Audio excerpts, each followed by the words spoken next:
한국의 할아버지의 추모비가 세워지는 모습을 보니 어떻게 감정을 주체해야 할지 모르겠습니다.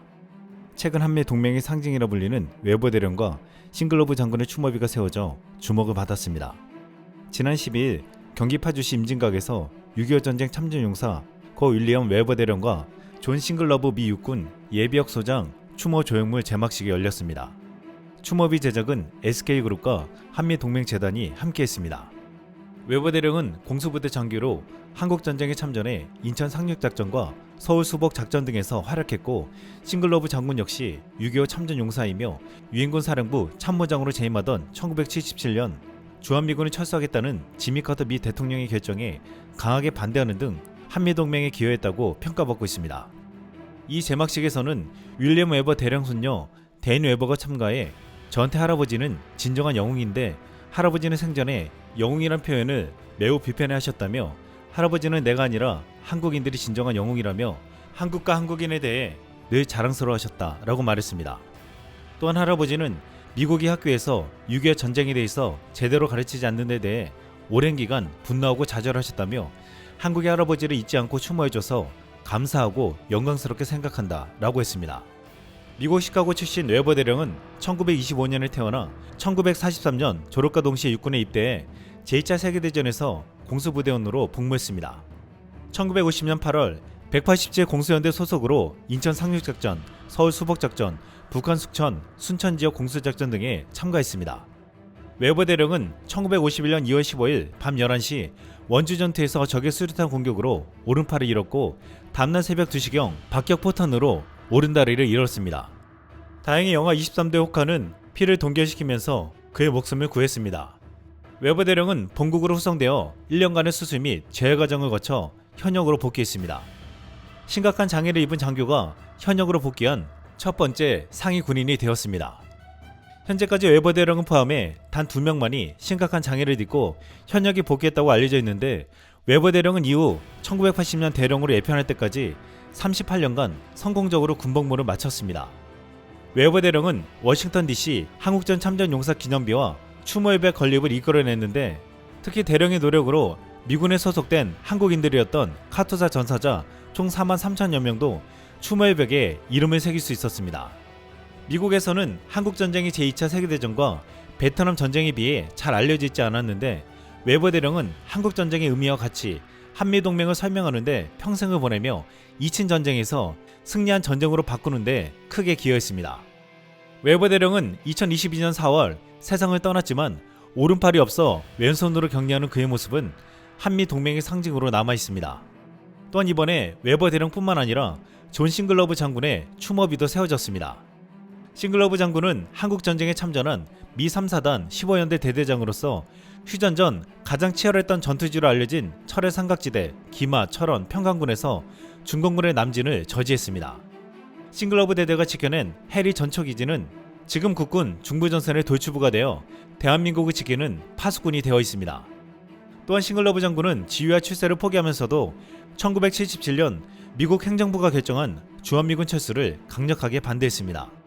당시 유엔사 주한미군 사령부 참모장이었던 장군은 전력 증강 및 부대 배치 상황 등을 고려하여 주한미군 철수는 북한에게 제2의 한국전쟁의 기회를 줄 것으로 평가했습니다. 싱글러브 장군의 소신은 본국으로 소환된 뒤에도 꺾이지 않아 결국 유엔사 참모직에서 해임되고 이듬해 결국 군복을 벗었습니다. 그는 2022년 100세의 나이로 별세했습니다. 싱글러브 장군은 진정한 용기가 있는 애국자의 표상으로 남았습니다.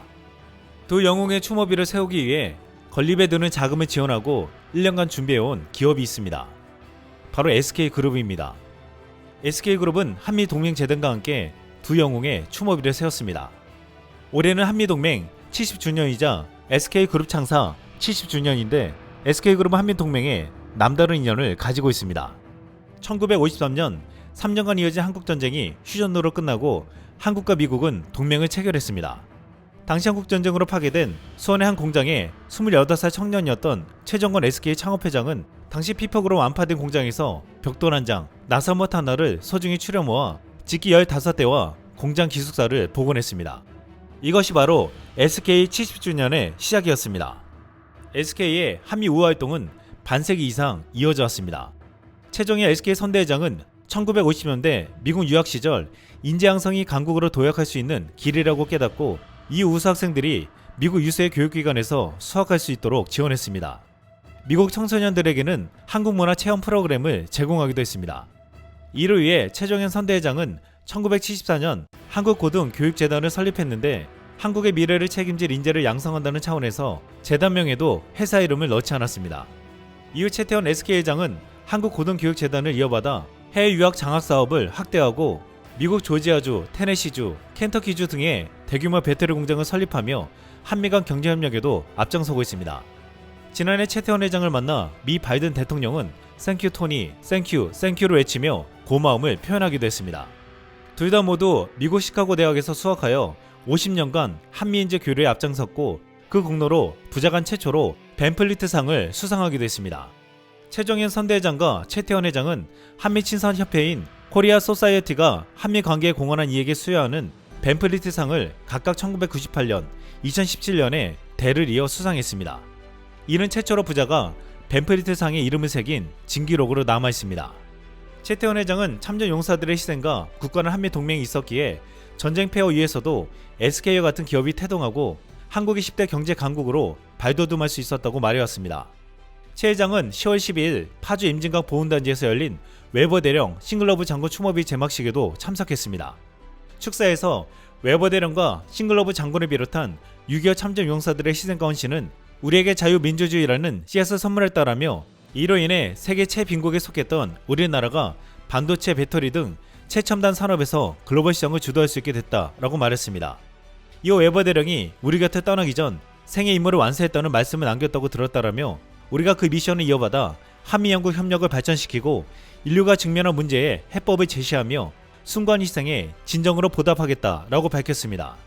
SK그룹이 소유하고 있는 서울 광진구의 워커힐 호텔은 6.25 참전 장군인 월튼 해리스 워커 장군에서 이름이 유래됐습니다. 초대 주한 미 8군 사령관이었던 워커 장군은 6.25 전쟁 당시 워커 라인으로 불린 낙동강 방어선을 지켜내며 인천 상륙작전에 토대를 마련했습니다. 전쟁 중 불의의 교통사고로 세상을 떠났는데 그의 업적과 안타까운 죽음을 기리기 위해서 그의 이름과 서울 아차산의 지명을 합쳐 워커힐이라는 이름을 사용하게 되었고 그 자리에 있던 호텔을 SK그룹이 인수하며 워커힐 호텔이라는 명칭을 굳혔습니다. SK는 워커 가족의 유족을 정기적으로 초대해 워커힐 호텔에서 특별한 휴식을 취할 수 있도록 지원하며 고인의 희생에 보답하고 있습니다. 웨버 대령은 6.25 전쟁에서 오른팔을 잃고 목숨까지 잃을 뻔했지만 한국을 보고 이렇게 말했습니다. 나의 부상은 자유를 위한 희생의 상징이어서 자랑스럽다. 이상 쓸멍이었습니다.